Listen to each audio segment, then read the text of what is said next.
పైకి లావుగా పెద్దగా ప్రత్యేకతలు లేని వాళ్ళ కనిపిస్తాడు ప్రముఖ వ్యాపారవేత్త బిలియనియర్ ముఖేష్ అంబానీ కొడుకు అనంత్. చూడగానే అట్రాక్ట్ అయ్యేంత అందగాడు కాదు. మాటలతో అందరినీ ఆకట్టుకుంటాడా అంటే అది లేదు. చాలా పొదుపుగా మాట్లాడతాడు.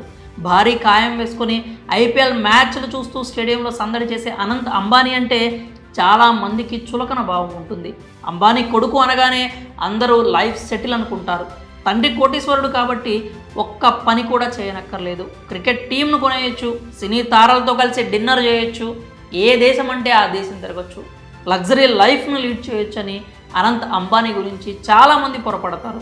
అనంత్ అంబానీ చాలా లక్కీ అని, ఏ స్పెషాలిటీ లేకున్నా తండ్రి సంపాదించిన ఆశతో జులాయిగా తిరుగుతూ ఎంజాయ్ చేస్తున్నాడని అనుకుంటారు. కానీ అతని లైఫ్ గురించి తెలిస్తే మాత్రం విమర్శలు చేయడానికి జడుచుకుంటారు. తిట్టిన నోళ్లే నువ్వు గ్రేట్ బాస్ అంటూ మెచ్చుకుంటాయి.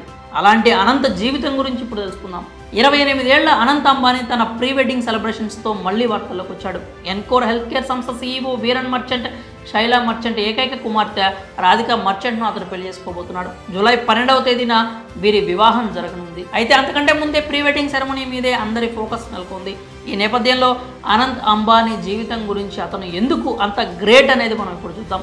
జంతు సంరక్షకుడు అనంత్ అంబానీ ఎన్నో సేవా కార్యక్రమాలు చేస్తున్నాడు. సమాజంపై అతనికి ఉన్న అవగాహన కూడా అద్భుతమని చెప్పాలి. సినీ తారాల నుంచి బిజినెస్ మ్యాన్, స్పోర్ట్స్ స్టార్స్ వరకు అందరూ పెళ్లి కోసం విదేశాలకు వెళ్తుంటే అనంత్ మాత్రం సొంతూరు గుజరాత్లోని జామ్నగర్లోనే వివాహం చేసుకుంటున్నాడు. మాతృభూమి, కర్మభూమిని తాను ఎప్పుడు మర్చిపోను అంటున్నాడు. పైకి చూడడానికి తల్లి కొంగుచాటు బిడ్డల, తండ్రి ఆస్తిని ఎంజాయ్ చేసే జులాయిలా కనిపించే అనంత్లో తరచి చూస్తే సమాజం కోసం అహర్నిశలు పరితపించే బాధ్యత గల ఓ మంచి మనిషి కనిపిస్తాడు. జామ్నగర్లో 3000 ఎకరాల్లో ఓ సంరక్షణ కేంద్రాన్ని నెలకొల్పాడు అతను.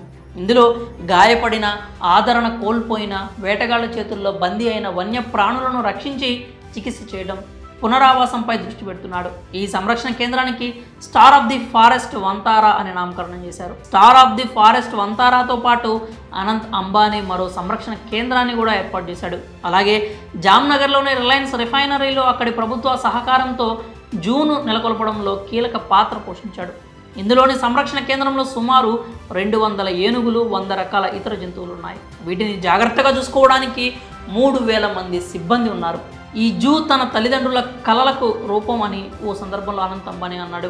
జంతు సంరక్షణ విషయంలో ఇంకా చేపట్టాల్సిన చర్యలు చాలా ఉన్నాయని చెప్పాడు. వీటి అమలు కోసం కృషి చేస్తున్నానని తెలిపాడు. మాతృభూమిపై ఎనలేని ప్రేమ, జంతు సంరక్షణతో పాటు అనంతలో ఇంకా చాలా మంచి గుణాలు ఉన్నాయి. మాతృభూమి అంటే అతనికి ఎంతో ఇష్టం.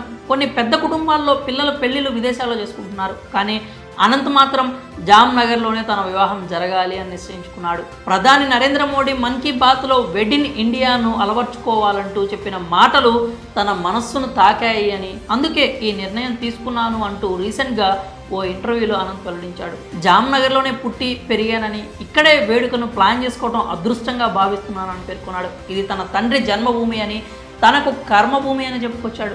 ఉన్నదంతా ఆ భగవంతుడిదే. దేవుడు, మతం లాంటి విషయాల్లోనూ అనంత్కు చాలా అవగాహన ఉంది. భగవద్గీతను 9 సార్లు చదివానని, దేవుడు ప్రతి చోట ఉన్నాడని నమ్ముతానని ఓ ఇంటర్వ్యూలోనే అతడు తెలిపాడు. తమకు ఉన్నదంతా భగవంతుడి ద్వారానే అందిందని నమ్ముతున్నానన్నాడు. సనాతన ధర్మాన్ని ఆచరించే కుటుంబంలో పుట్టడం అదృష్టంగా భావిస్తున్నానని వివరించాడు. ఇవన్నీ చూస్తే పైకి కనిపించే అనంత్కు, ప్రపంచానికి తెలియని, బయటకి కనిపించని అనంత్కు చాలా తేడా ఉందని చెప్పాలి. వన్యప్రాణుల సంరక్షణ కోసం పడుతున్న కష్టం, సొంత దేశంపై ప్రేమ, వాత్సల్యం, ఆధ్యాత్మిక అంశాలపై అతనికి ఉన్న ఆసక్తి, అవగాహన చూస్తుంటే మెచ్చుకోకుండా ఉండలేం. ముఖేష్ అంబానీ వ్యాపారానికి సరైన వారసుడో కాదో పక్కన పెడితే అంబానీ కుటుంబం చేసే సేవా కార్యక్రమాలు, మంచి పనులను ముందుకు తీసుకెళ్లడంలో ఇంతకంటే మంచోడు, సమర్థుడు దొరకడని మాత్రం చెప్పొచ్చు. మరి అనంత్ అంబానీ లైఫ్ గురించి తెలుసుకున్నాక మీకేమనిపించిందో కామెంట్స్ రూపంలో తెలియజేయండి.